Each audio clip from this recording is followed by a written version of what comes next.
that's why my father and I are very willing to help out, and we're happy to talk about Dr. Deuk and his entire team. The entire team is very professional up there.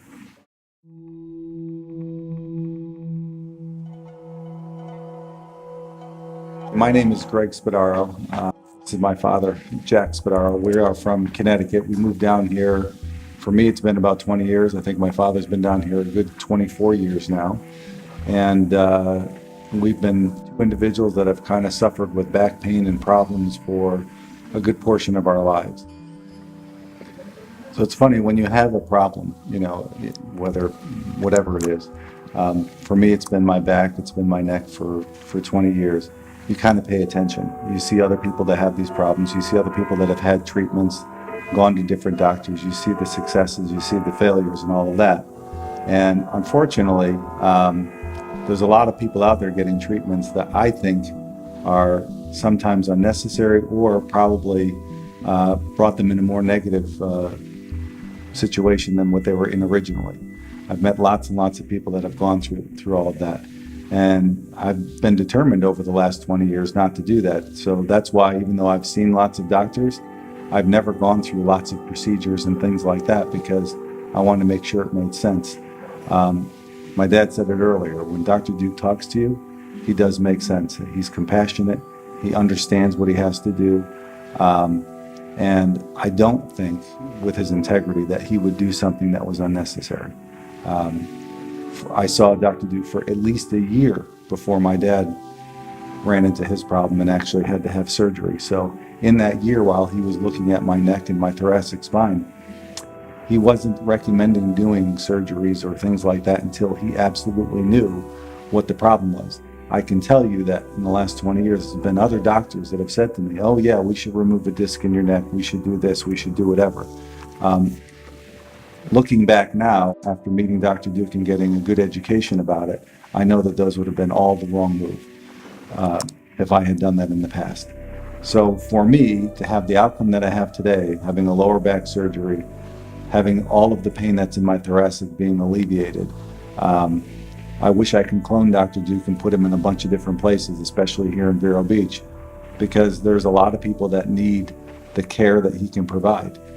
So I can't speak highly enough about him. I've already sent 3 or 4 people his way, and I will continue to do that, just like I do with the Mayo Clinic for people that have problems, with cancers and things like that. We had a terrific experience up there as well. But Dr. Deuk is, I would say, top-notch, and his entire team, very, very good. You asked about the billing and all of those things.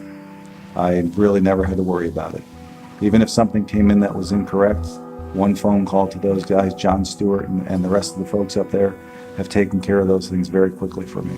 So one thing that impressed me, along with many other things that he did, but when we were preparing for the operation, he wanted me to get the notes from the prior surgeon who operated on my back, because he wanted to make sure he had the proper equipment with him to dismantle that operation first. It's what he had to do first. I was also impressed the fact that another doctor came in and they put sensors all over me for nerve sensors during the operation, so that they can make sure that the nerve would not be damaged in any way, which is impressive. No other doctor did that for me. Yeah, and I will say that, before my operation, I just having a little fun with Dr. Deuk, I looked at him, I said, are you a better neurosurgeon than some of the other doctors I've seen? He said, yes, I am. I said, well, what makes you better? He says, you want the list? I said, well, give me some of the list, make me feel better about the fact that I'm going in for this operation. And he said, well, Greg, he says, first off, he says, I'm not going to be cutting through any of your muscle. He says, most surgeons, in this type of operation would have to do that. He said, secondly, he says, you're going to be put on a table. He says, I spent $100,000 for this table that's contoured to your back. He says, when the doctor fuses your back, he says, whatever position you're fused in is the position you're going to be in for the rest of your life. He said, so I want to make sure that I get the perfect curvature of your spine to make sure that you don't have those problems. He also talked about the hardware and the titanium and the screws and things that he uses. He said that, look, he said, at the end of the day, he says, your father's hardware was bent and screws were you know, he had problems in that. He says, I'm using only the best that you can possibly use. You know, and even at the end of the operation, he said, you know, I also inject your muscles with a pain reliever. He says, to get you really through all of the tough stuff over the first couple weeks. He said, that's just to name a few things. He says, but there's a lot of things that make me different than everybody else. What I liked about it was it told me that he's interested in having the best, the brightest people around him and the latest procedures, so that me as the patient, I take advantage of all of those things. Unfortunately, the doctors that I have met throughout the 20 years, they do to you what they learned in medical school, however many years ago that was. He said, the impression I got from Dr. Deuk is he's always trying to stay up on the latest and greatest for his patients. So, very impressed with what he has.